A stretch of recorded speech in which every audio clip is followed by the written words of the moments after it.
Empezamos exactamente a las 6:40. El tiempo reglamentario de 10 minutos de tolerancia se tiene que cumplir.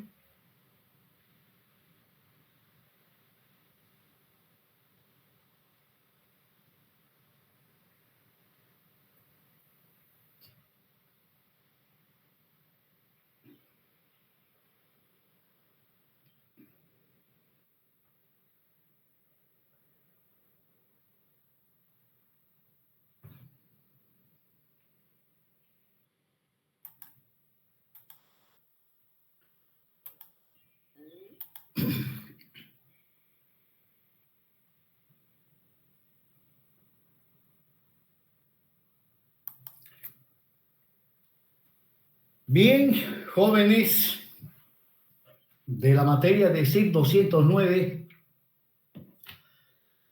este es el último tema correspondiente al programa analítico diseño a esfuerzo de torsión.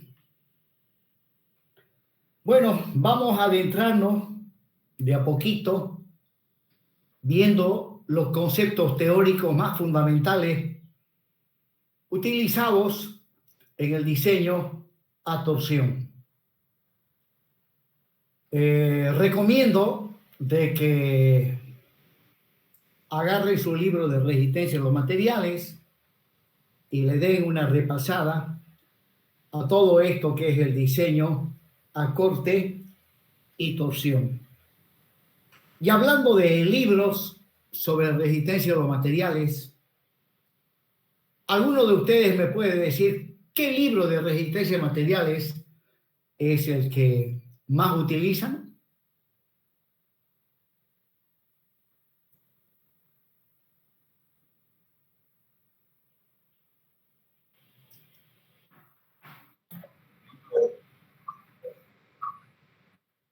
Sí, sí, ingeniero, el mismo. Y no han agarrado libros de la editorial Limusa, la editorial McGraw-Hill. Hay varias editoriales a nivel internacional. Hay excelentes libros de resistencia a los materiales. La verdad que no conozco el libro de Tomás Alemán, es autor nacional, ¿no? Sí. Ya. Pues yo de la Gabriel, ingeniero. Me acuerdo de que, hablando de resistencia a los materiales, viene a mi memoria el libro de, por ejemplo, de Chao, de la serie Chao, de resistencia a los materiales. Es chiquitito, pero bien condensado y bien explicadito. Y tiene un montón de problemas resueltos, desde lo más sencillito hasta lo más difícil. Y cuando se trata de aprender, es pues lo ideal, un libro que te enseña a resolver desde lo más sencillo hasta lo más difícil. Obviamente hay libros de resistencia a los materiales, como por ejemplo el de Singer. Ese es un libro un poquito más complicado, también es un libro bueno. En fin, hay muchísimos libros sobre resistencia a los materiales.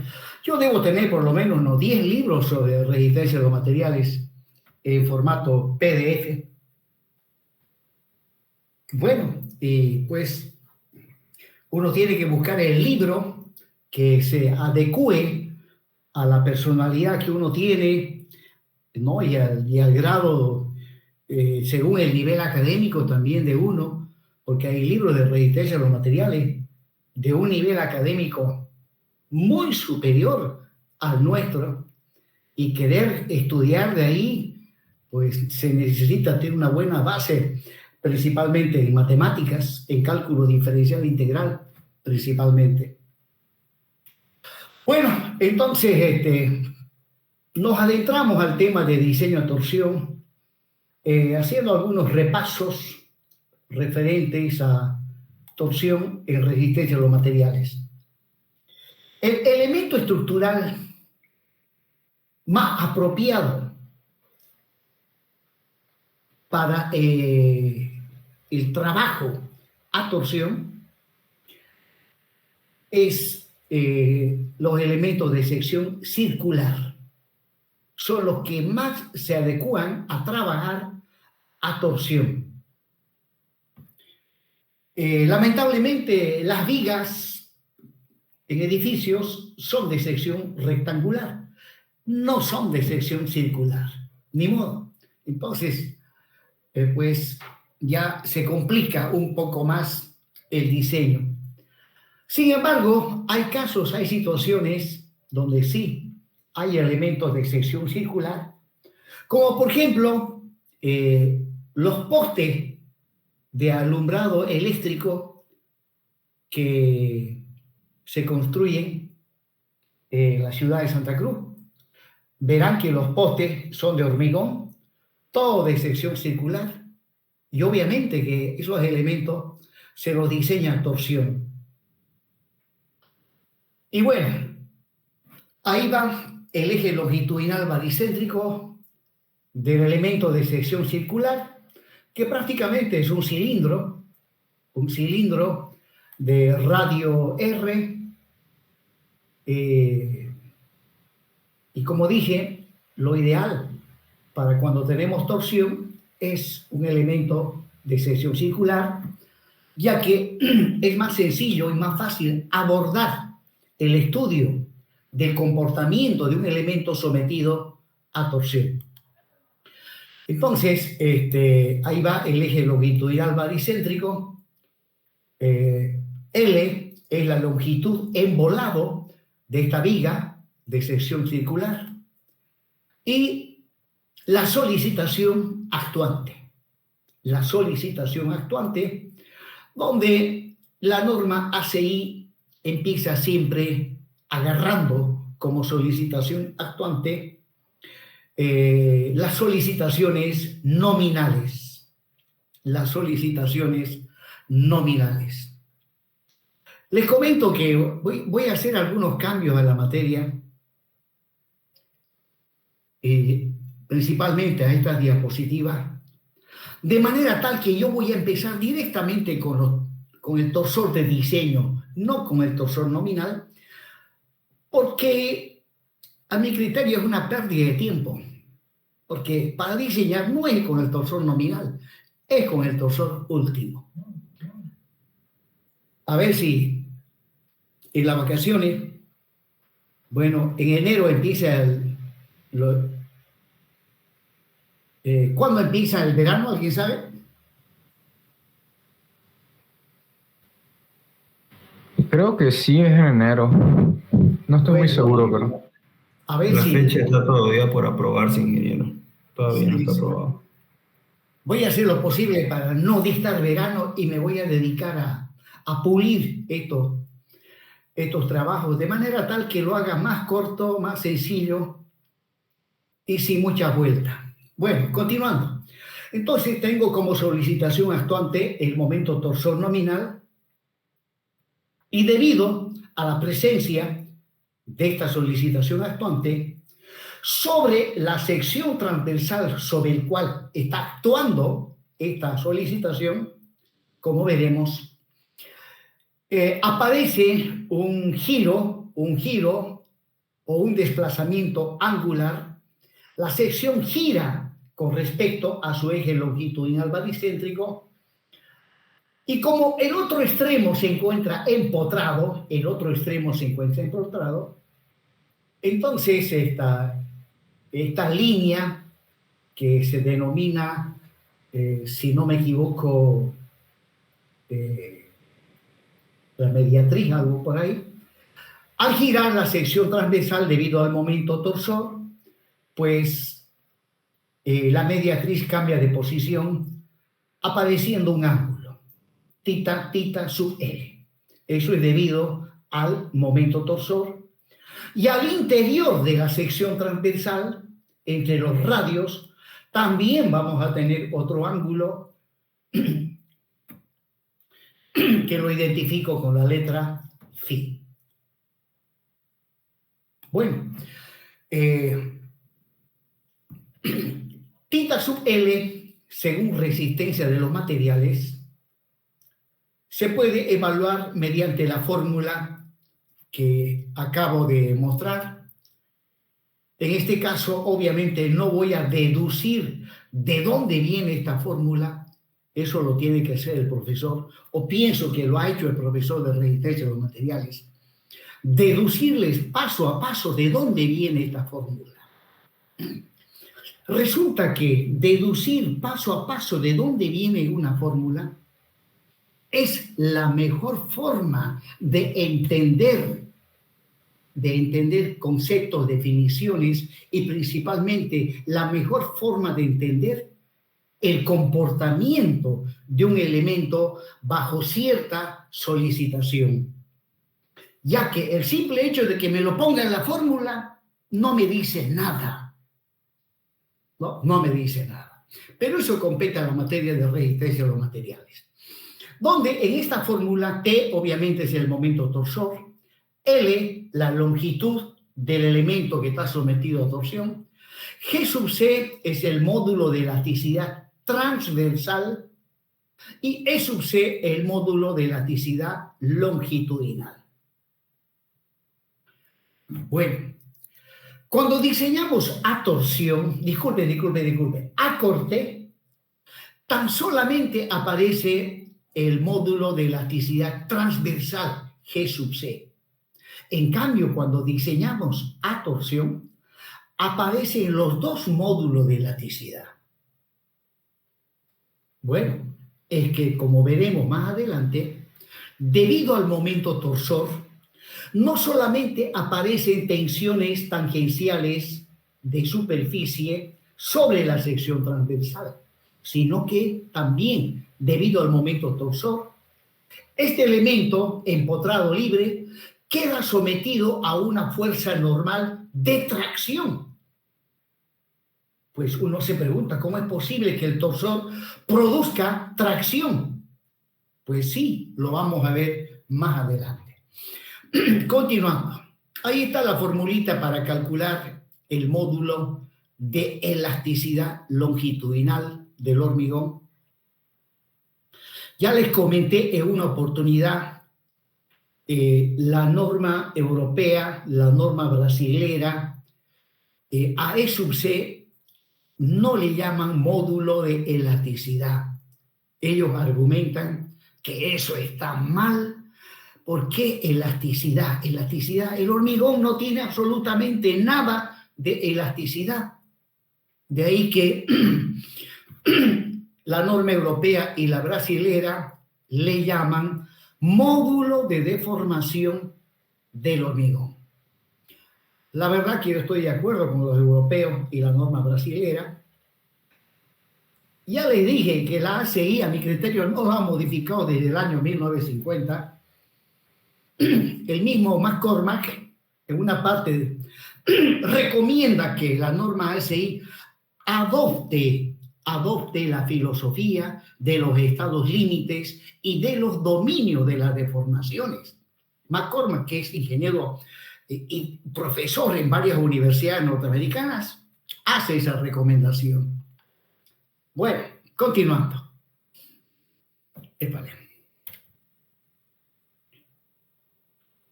Un ratito, por favor. Fc', la resistencia especificada del hormigón.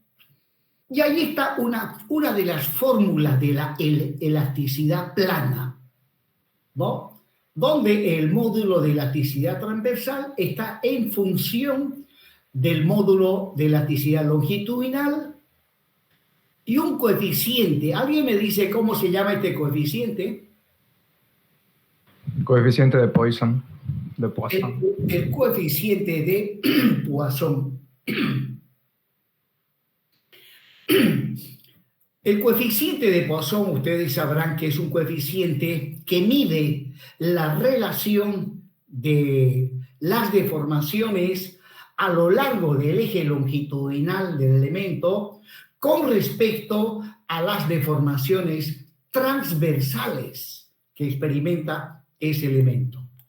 Bien, volviendo nuevamente al elemento de sección rectangular y asumiendo que es una sección transversal maciza,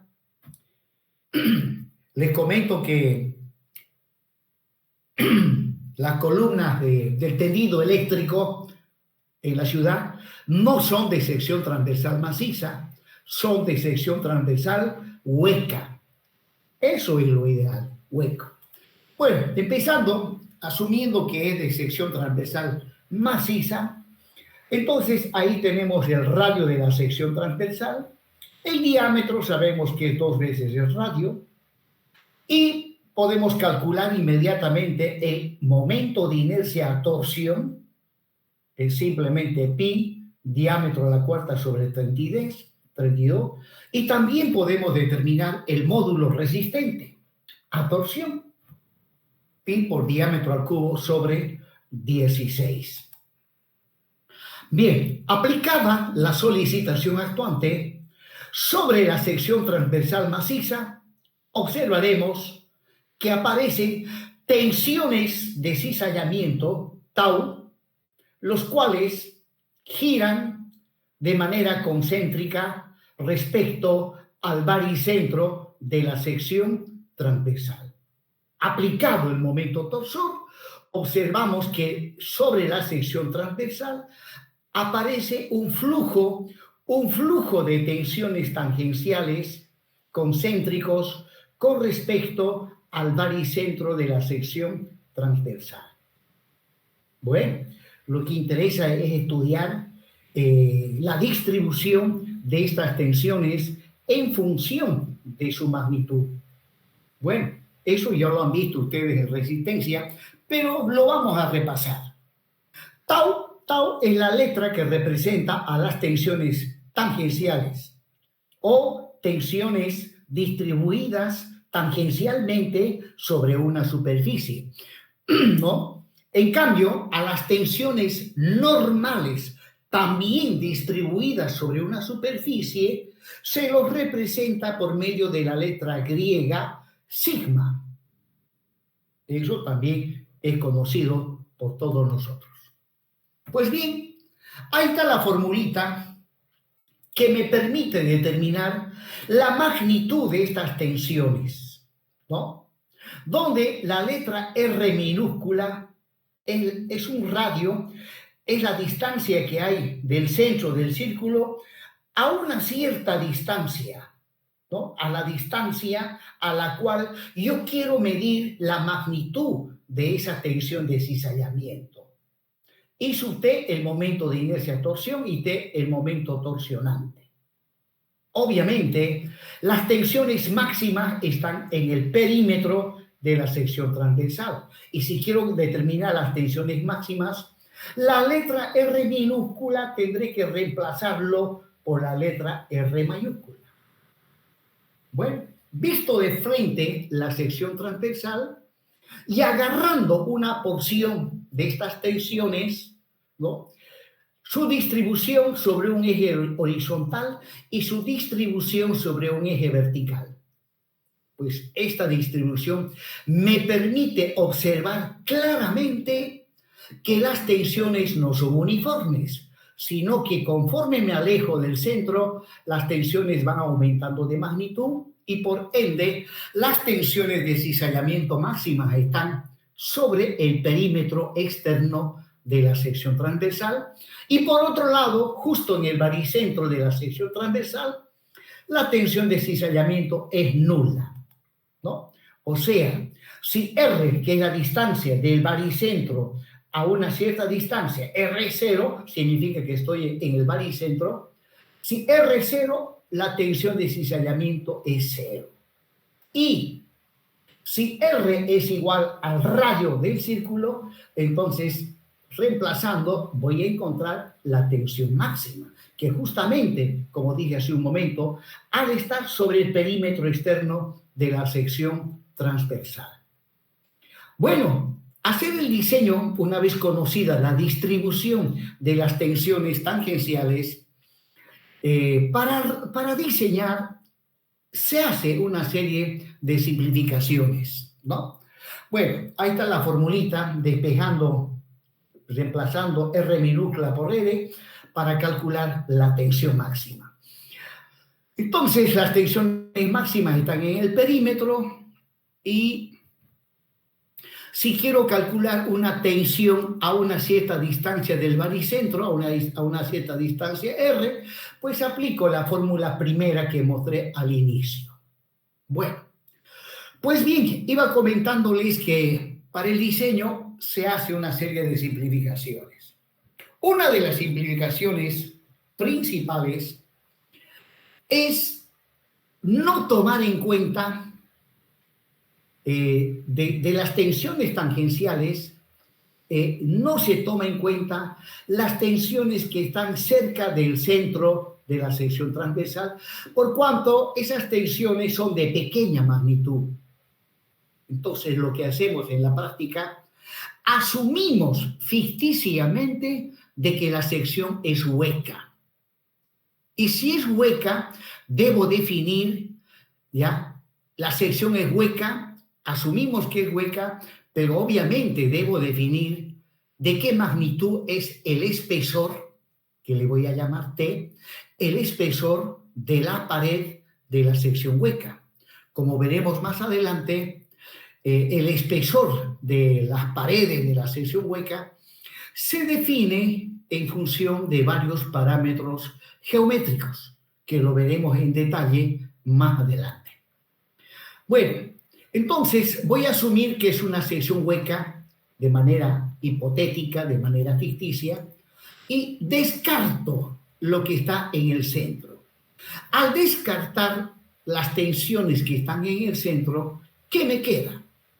¿Ya? Lo que me queda son esas porciones de tensiones, donde obviamente se ve que en el perímetro interior está la tensión mínima y en el perímetro exterior está la tensión máxima.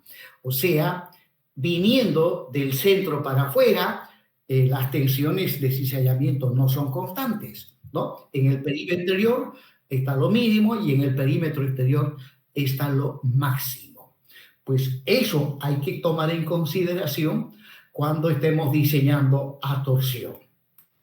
Prosiguiendo nuevamente, ahí está el elemento de sección rectangular y obviamente ahora para el diseño de la sección transversal se asume como otra simplificación adicional de que la tensión de cizallamiento en el perímetro interior es igual a la tensión de cizallamiento en el perímetro exterior.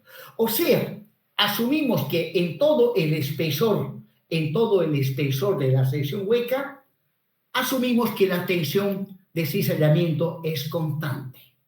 Es esa otra simplificación, ¿no?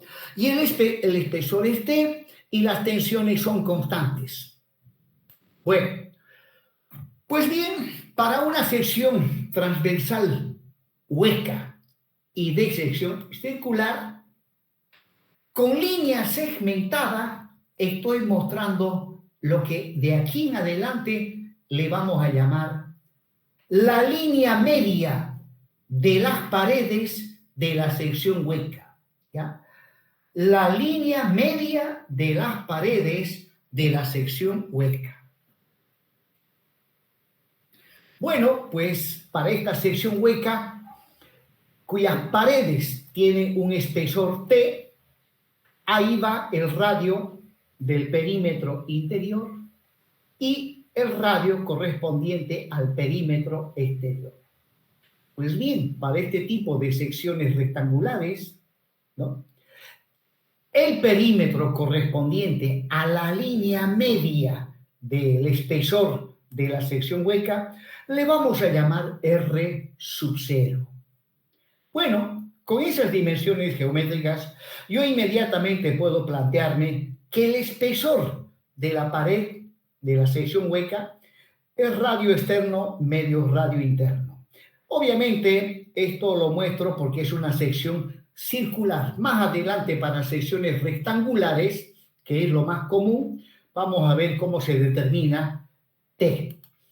Bien, El diámetro interno es 2 veces el radio interno, el diámetro externo 2 veces el radio externo, y por lo tanto el momento de inercia a torsión, que en este caso es igual al momento de inercia polar, ¿ya? Está dado por esta formulita, que seguramente ustedes lo han visto en resistencia de los materiales. Es más, lo han debido deducir paso a paso de dónde viene esta fórmula. Ya les comenté, la mejor forma de entender el comportamiento es saber de dónde vienen las fórmulas. Bueno, momento de inercia a torsión es I sub t y el momento de inercia polar es J sub 0.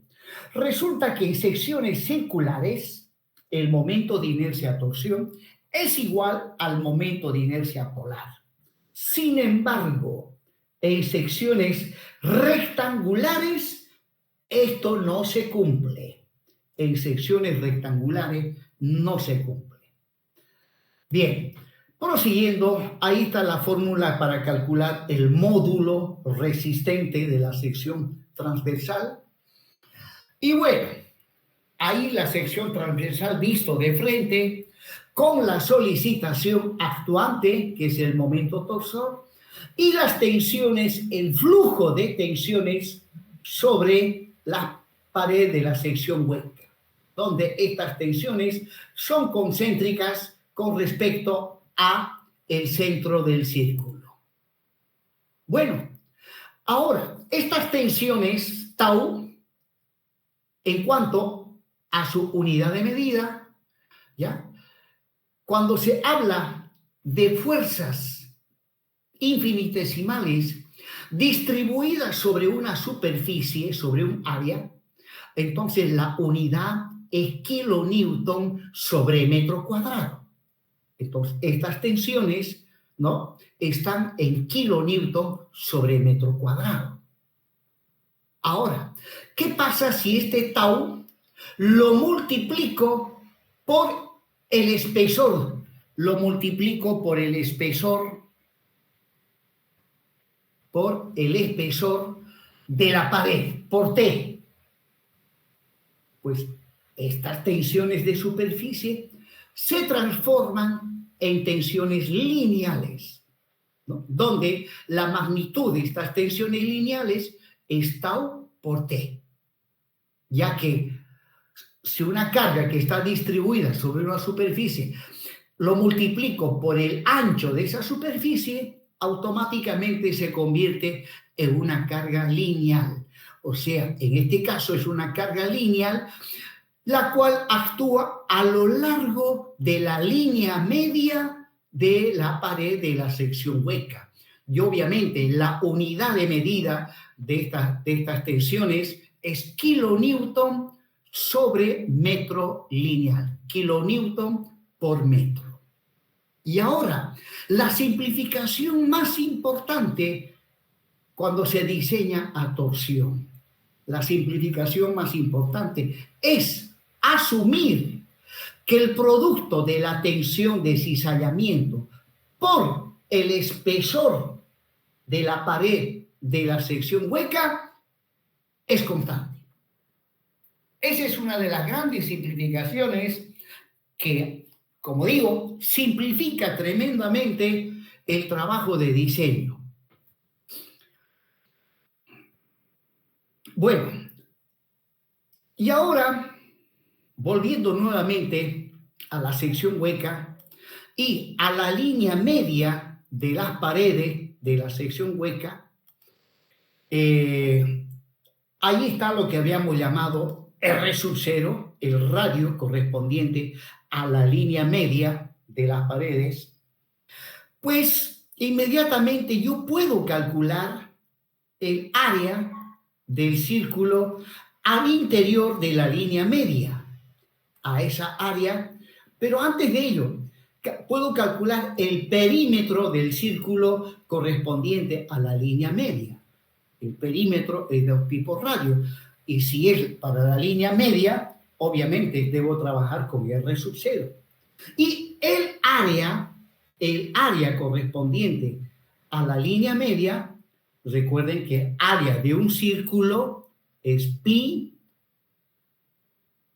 por radio al cuadrado o pi por diámetro al cuadrado sobre 4, ¿no? Ahí está sombreadito el área al interior de la línea media y le vamos a llamar A sub 0. Claro, si al radio le estoy llamando R sub 0, a su perímetro también le tengo que llamar P sub 0 y al área al interior de ese perímetro, pues le tengo que llamar A sub 0 y A sub 0 es pi por el radio elevado al cuadrado.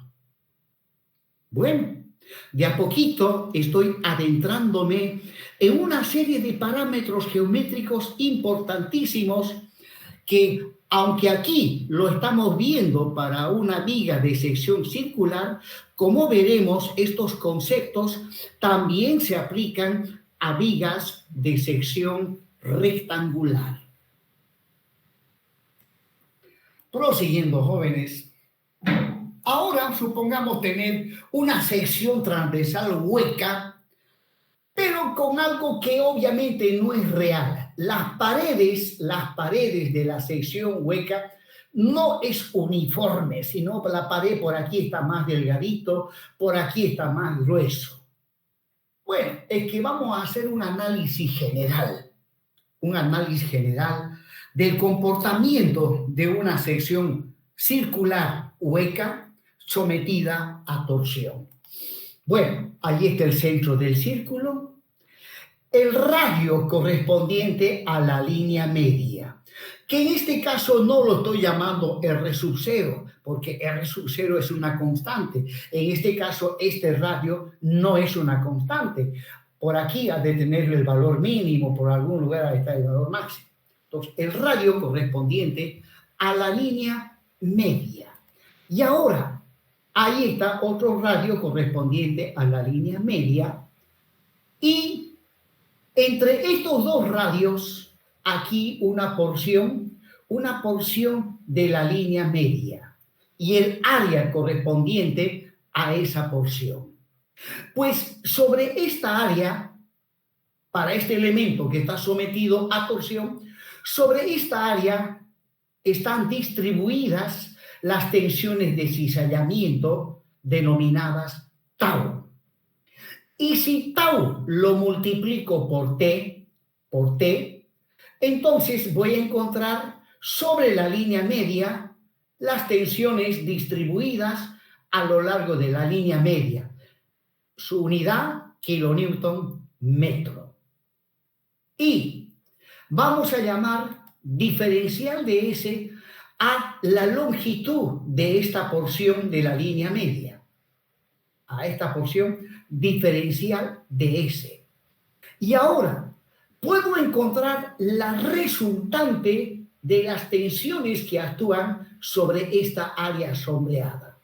La resultante es una fuerza que ha de ser igual a la tensión de cizallamiento por T. Al multiplicar por T se convierte en una carga lineal. Y esa carga lineal, para convertirla en una carga puntual, lo tengo que multiplicar por diferencial de S. Ahí está. Esa fuerza F, que en este caso tiene que ser un diferencial de fuerza, puesto que he agarrado una porción igual a un diferencial de S. Donde el diferencial de fuerza es, como le decía, tau por T y multiplicado por la longitud de este segmento de la línea media. Bueno, de repente alguien me dirá, pero si ese segmento es curvilíneo y esta fórmula está asumiendo que el diferencial de S es la longitud de ese segmento y si es curvo, pues no tiene validez. Evidentemente, eso es cierto. Pero como estoy trabajando a nivel diferencial, la diferencia entre la línea curva y la línea recta, ¿ya?, al trabajar a nivel diferencial, es casi nula la diferencia. Bien, entonces ahí está la fuerza resultante de las tensiones sobre esta superficie e inmediatamente esta fuerza con respecto al centro del círculo ha de producir un momento torsor, un diferencial de momento torsor, que es fuerza por su brazo de palanca, y el brazo de palanca es R, un diferencial de momento. Bueno, yo quiero encontrar el momento total. Bueno, como tengo el diferencial, lo que tengo que hacer es sumar toditos los diferenciales de fuerza, ¿no? Dando una vuelta completa al círculo. Y como estoy trabajando a nivel diferencial, para sumar simplemente tengo que aplicar integral. Pero antes de ello, tengo R por diferencial de F. Y reemplazando la fórmula de diferencial de F, tau por T por diferencial de S, de esa expresión, ¿ya? Si multiplico y divido entre 2, lo multiplico y lo divido entre 2, llego a esta expresión.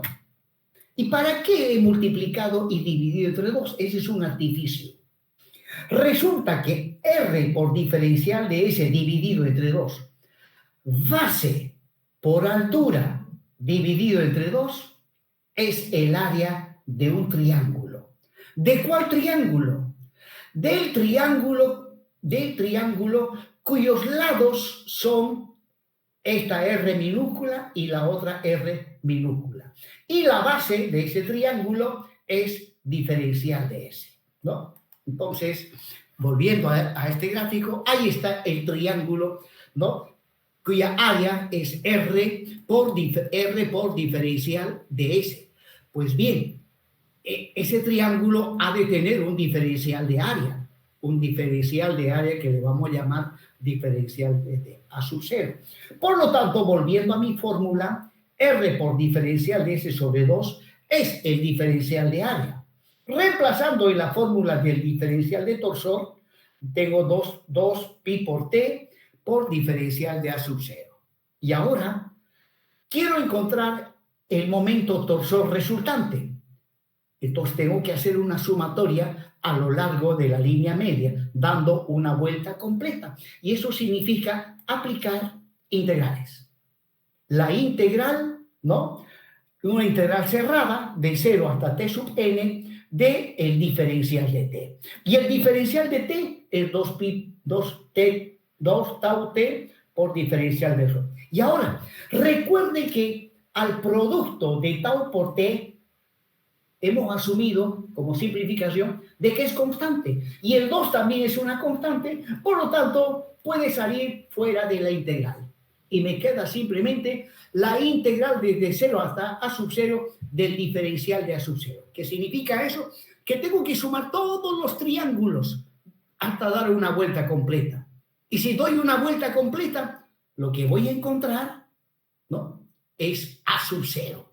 El área al interior de la línea media de la pared de la sección hueca. O sea, esta integral es igual a A sub 0. Finalmente, de aquí despejo tau por t y llego a una de las expresiones que más vamos a utilizar en el diseño a torsión. Tau t sabemos que es una constante, igual a t sub n sobre 2 veces A sub 0. Entonces, esta formulita la vamos a utilizar muchísimo más adelante cuando veamos secciones rectangulares sometidas a torsión. Prosiguiendo, jóvenes. Bueno, ahí está, lo he colocado en un marquito para resaltar que es algo muy importante. Luego, en cuanto a los valores máximos o mínimos de las tensiones de cizallamiento, obviamente, si quiero conocer las tensiones, de acá despejo tau, donde T pasa al otro miembro a dividir, donde T es el espesor de la sección hueca.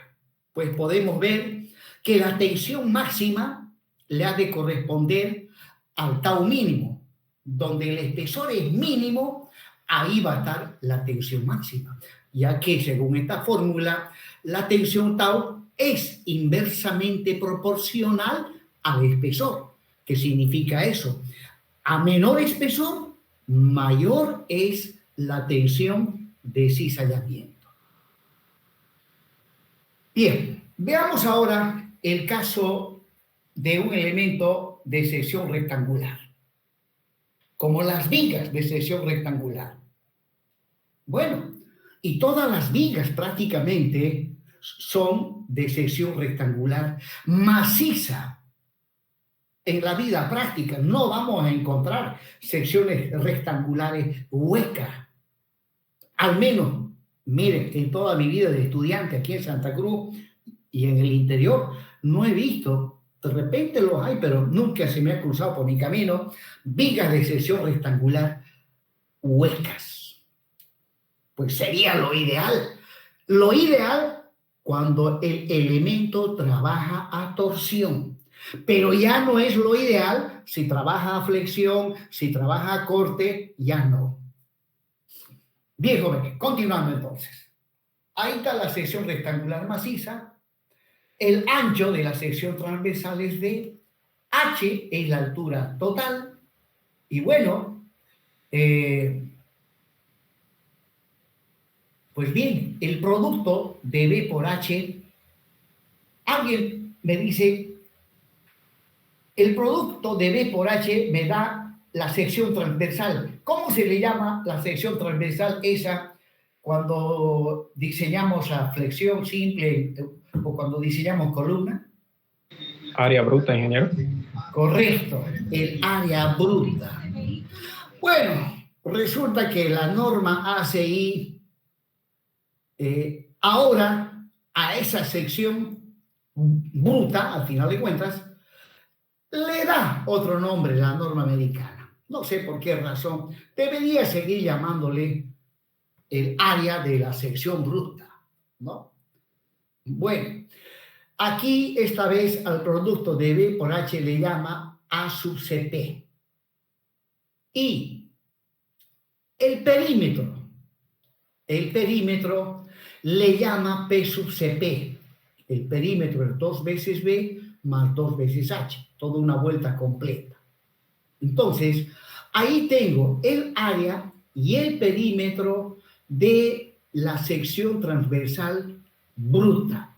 Le vamos a seguir llamando sección transversal bruta. Ya estamos habituados a esa terminología, solo que al área y al perímetro, la nomenclatura, disculpen, es esta que vamos a utilizar de aquí en adelante. Bueno, ahí está el eje longitudinal baricéntrico y la solicitación actuante. Pues bien,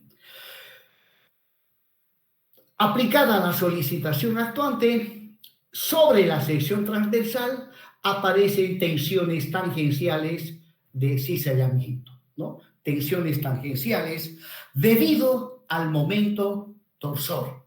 ¿Ya? Esas tensiones tangenciales, observen en el gráfico de arriba, también se distribuyen de manera tal que son concéntricos con respecto al baricentro de la sección transversal, ¿no?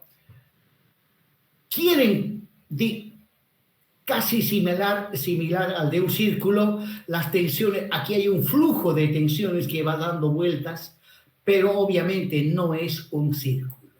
No es un círculo, y de ahí que en forma genérica a estas tensiones le llamo tau. Obviamente, tau, justo en el centro de la sección, vale 0, y la tensión máxima está en el perímetro externo de la sección transversal, tal como lo hemos visto en el caso de secciones rectangulares.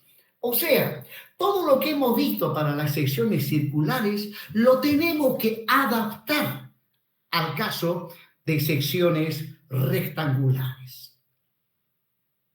Está bien. Prosiguiendo. Bueno, ahí ya un detalle constructivo. Resulta que cuando un elemento se encuentra sometido a torsión, no solamente se requiere estribos o sea, armadura transversal, sino que también para el momento torsor también se requiere de armadura longitudinal. Diseñar a torsión significa diseñar la armadura longitudinal y diseñar la armadura transversal. Obviamente, esta armadura longitudinal que se diseña con el momento torsor se tiene que sumar a la armadura longitudinal que se obtiene diseñando a flexión. Y la armadura transversal, o sea, los estribos que se diseñan con este momento torsor, se tienen que sumar a los estribos obtenidos diseñando a esfuerzo de corte, ya que en la vida práctica el momento torsor no viene solo. Generalmente o casi siempre viene acompañado por el esfuerzo de corte y por el momento torsor. Repito, el momento torsor casi nunca viene solo, siempre viene acompañado del esfuerzo de corte y del momento torsor. Bien, y ahí están los estribos que tendrían que diseñarse con este momento torsor. Bien, proseguimos, jóvenes. Bien, veamos pues la distribución de las tensiones tangenciales en vigas de sección rectangular. Como ya estuvimos viendo hace un momento, ¿no?, las secciones rectangulares en la vida práctica siempre son macizas, y ahí está la distribución de estas tensiones sobre un eje horizontal y sobre un eje vertical. Y de manera prácticamente similar al de las secciones circulares, la tensión es nula en el centro y conforme nos alejamos del centro, estas tensiones van variando linealmente hasta que los máximos están justo en el perímetro externo de la sección transversal. Y luego simplificamos, ¿ya?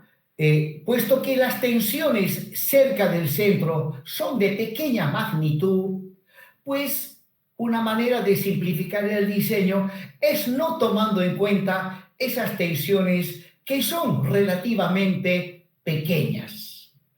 Y con eso, pues se simplifica tremendamente el diseño. Muy bien, entonces las tensiones, la sección maciza la tengo que transformar en una sección hueca ficticia. Para ello debo definir el espesor de las paredes de la sección hueca, ¿no?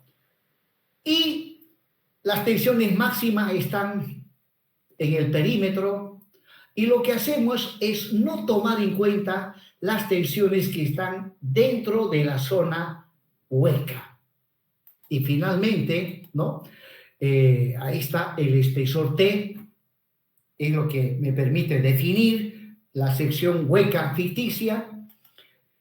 Y bueno, una vez definida la sección hueca, veremos que, y descartando las tensiones que están dentro de la parte hueca, lo que queda de las tensiones, ¿no?, lo que queda de las tensiones, pues ahí están las tensiones que quedarían, descartando las tensiones que están en el centro.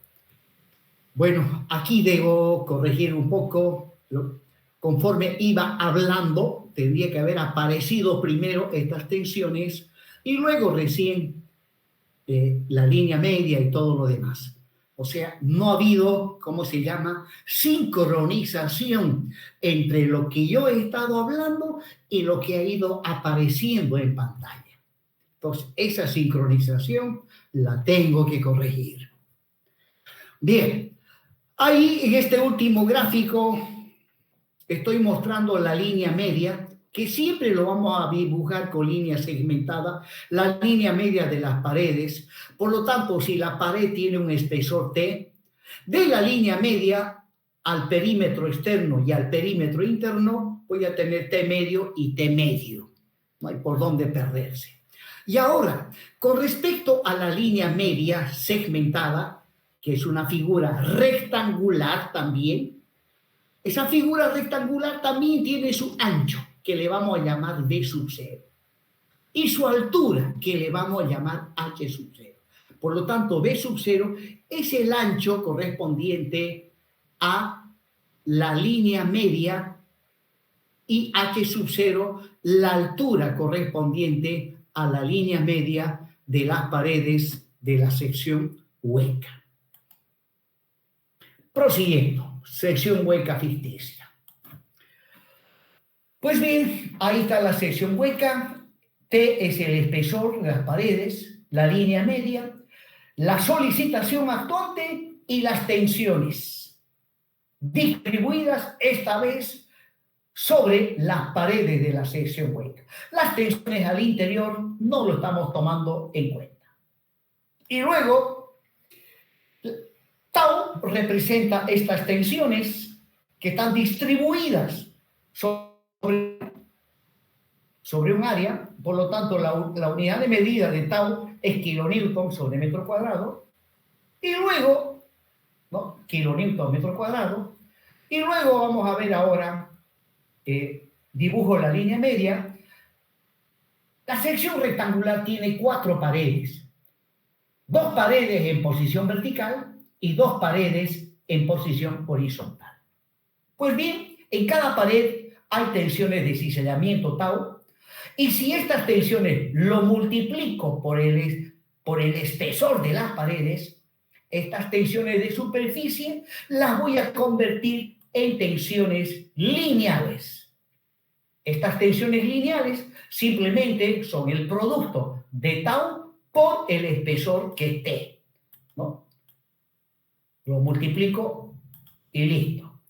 Y recuerden que tau por T es constante. Es constante. Prosiguiendo, bueno, tau por T ya la unidad de medida es kilonewton por metro lineal.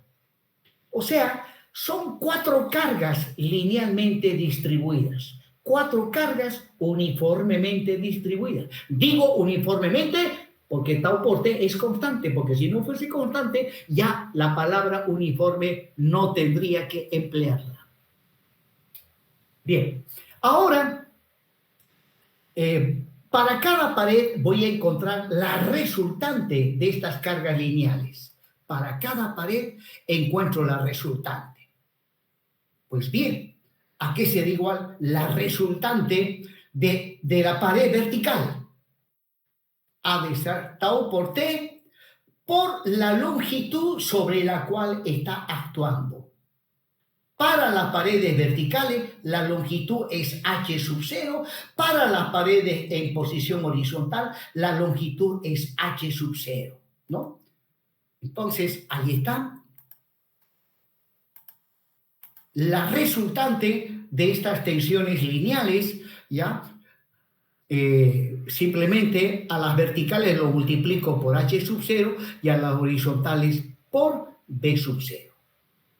Y ahora, este elemento de sección rectangular hueca tiene 4 paredes. Resulta que yo puedo agarrar una de estas paredes,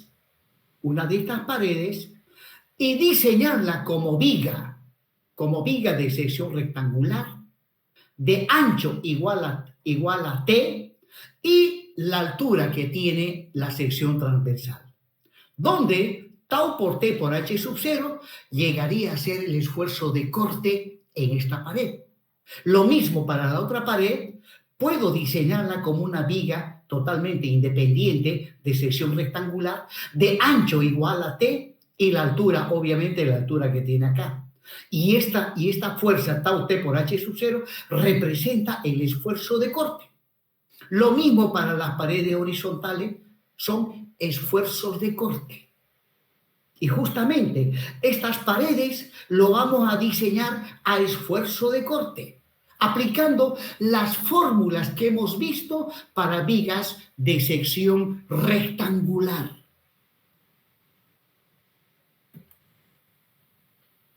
Bien, siguiendo con la sección transversal hueca ficticia, ahí están las 4 paredes con sus correspondientes esfuerzos de corte.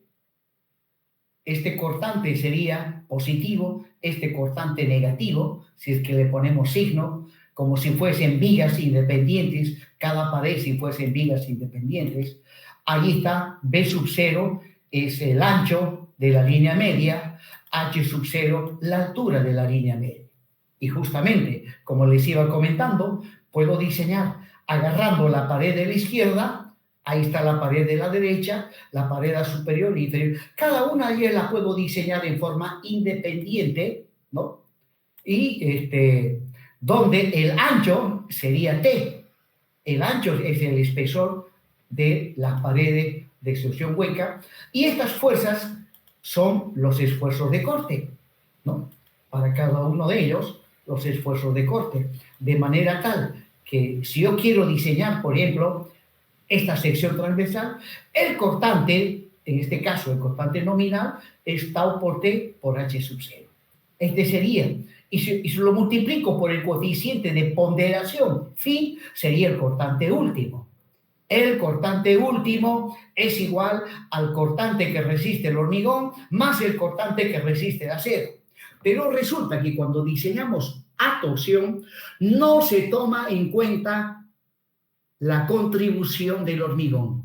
O sea, no se toma en cuenta la resistencia del hormigón a esfuerzo de corte. Por lo tanto, cada uno de estos cortantes tiene que ser resistidos por las armaduras. El hormigón no interviene para nada, ¿no? Y ahí está la formulita que B sub U tiene que ser menor o igual a pi por B sub N. Y ahí está el cortante para la pared derecha y el cortante para la pared que está en la parte superior y el cortante para la pared inferior, ¿no? Donde, como les iba comentando, cuando diseñamos a corte, en realidad diseñar a torsión es diseñar a corte, solo que se agarra una de las paredes y se la considera como una viga de sección rectangular, en donde para el diseño no se toma en cuenta la resistencia del hormigón, ¿no? Por lo tanto, todo el cortante último tiene que estar resistido por las armaduras. Bien, ahí está la sección hueca, el ancho de la sección bruta, la altura de la sección bruta. Bueno, a continuación lo que estoy mostrando es el estribo, los estribos o la armadura transversal. Resulta que la armadura transversal también tiene, disculpen, y allí está la armadura longitudinal. Hace un momento les expliqué que cuando se diseña torsión, resulta que debido al torsor necesito armadura longitudinal y necesito armadura transversal. Estas armaduras se tienen que sumar a las armaduras que se han obtenido diseñando a flexión y diseñando a esfuerzo de corte.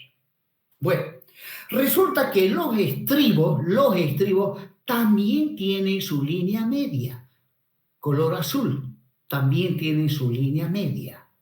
Entonces, pues la distancia, el ancho, digamos, de la línea media de los estribos, le vamos a llamar B sub H.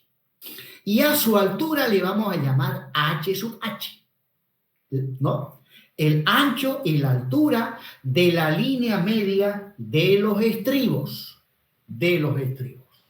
Bueno, aquí me faltó mostrar el ancho y la altura de la línea media de las paredes de la sección hueca. Bueno, no hay espacio pues aquí entre las armaduras, ¿no? Y bueno, otro parámetro importantísimo Este parámetro es el que nos ha de permitir definir el valor de T, del ancho de las paredes. Observen que este parámetro es la distancia del borde inferior de la sección transversal al borde inferior de la armadura longitudinal, al borde inferior de la armadura longitudinal. ¿No?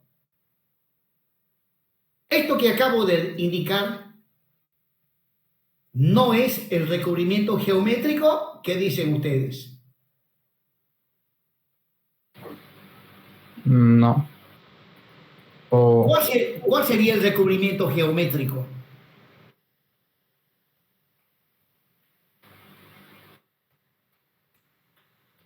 El recubrimiento geométrico es la distancia del borde inferior al borde inferior del estribo. ¿Ya? O sea, todo lo que es de hormigón, del borde inferior al borde inferior del estribo, ese es el recubrimiento geométrico. Pues bien, en este caso la dimensión que estoy mostrando no es el recubrimiento geométrico, ¿ya? Es un valor que lo vamos a identificar con C sub 0. Lo vamos a identificar con C sub 0. Por lo tanto, C sub 0, según este gráfico, es la suma del recubrimiento geométrico más el diámetro del estribo. C sub 0 es el recubrimiento geométrico más el diámetro del estribo. Bien, jóvenes, ahí está la sección transversal hueca con todas sus dimensiones geométricas. La línea media de los estribos, dijimos que es de D sub H por H sub H. Ahí está el recubrimiento geométrico, la distancia de la cara lateral de la sección a el estribo. Phi sub T, diámetro de la armadura transversal. Phi sub L, diámetro de la armadura longitudinal. Aquí estoy mostrando armadura longitudinal. Y ahora, podemos observar que B sub H, aquí está B sub H, es igual a D, o sea, el ancho total, menos 2 veces los recubrimientos geométricos y menos el diámetro del estribo. Aquí tengo medio diámetro, al otro lado medio diámetro, total es un diámetro completo. Lo mismo, para encontrar la altura de la línea media del estribo, a la altura total le resto, le quito los recubrimientos geométricos de arriba y de abajo y el diámetro del estribo. Hecho esto, puedo inmediatamente determinar el área al interior de la línea media del estribo, el área, y el perímetro al interior, el perímetro de la línea media del estribo, que va a ser 2 veces B sub H más 2 veces H sub H. Bien, ahora ya sabemos que es B y H. Y para ese B sub y H, recordarán que hemos calculado también el área de la sección bruta, que le hemos llamado A sub CP, y el perímetro de la sección bruta, 2 veces más 2 veces 2B, 2B más 2H. Y prosiguiendo, ¿ya? Esta fórmula dice, según la CI, sirve tanto para secciones sólidas como para secciones huecas, tiene validez. Y ahora, ahí está la sección hueca y ahí está el espesor de las paredes y la línea media de las paredes de la sección hueca, la línea media. Pues bien, para esta línea media, recordarán ustedes, ¿no?, que a su ancho le hemos llamado B sub 0 y a su altura le hemos llamado H sub 0. Por lo tanto, el área al interior de la línea media de las paredes, pues le hemos llamado, disculpen, aquí está la fórmula para calcular el espesor. El espesor. Resulta que el espesor no es un valor constante, varía. Este es el límite inferior y este es el límite superior, ¿no? T tiene que ser mayor o igual a 2 veces C sub 0 y menor o igual a sub Cp dividido P sub Cp. Recuerden que en este caso D sub 0 ha de ser D menos T medios a un lado y T medios al otro lado es menos T. H sub 0 también, la altura total, le quito T medios arriba y T medios abajo, o sea T, y con estos dos valores yo puedo encontrar el A sub 0, el área al interior de la línea media, y el perímetro correspondiente a la línea media de las paredes de la sección hueca. Pues bien, para diseñar la torsión necesito hacer todos estos cálculos preliminares. Toda esta información interviene en las fórmulas de diseño. Así que, en la medida que sea posible, tiene que ir familiarizándose con el significado. Aquí en este gráfico está H sub H, H, aquí está B sub 0, H sub 0, ¿no? Y bueno, hay que ir familiarizándose con todo esto, puesto que es lo que más vamos a utilizar en el diseño a torsión. Bien, jóvenes, y con esto hemos concluido la clase de hoy. Y bueno, el día miércoles, si es que no arreglan el tema del transporte público, y pienso que no lo van a arreglar, porque los servicios públicos es cierto que tienen derecho, como todo ha subido, tienen derecho a un incremento, pero también a todos los trabajadores no les han aumentado el sueldo. Entonces, no amerita. En el momento que aumente el sueldo, también se les aumenta a ellos, pues pienso, ¿no? Bien, jóvenes, entonces, si no se arregla el tema del transporte público, el día miércoles terminamos la teoría y de ahí en adelante nos abocamos a resolver ejercicios. Pues habrá que llegar, aunque sea a pie, a la universidad. Ya veremos qué hacemos, porque si no practicamos, pues la cosa no funciona, especialmente para los exámenes. Bien, jóvenes, no es todo por hoy. Continuamos el día miércoles.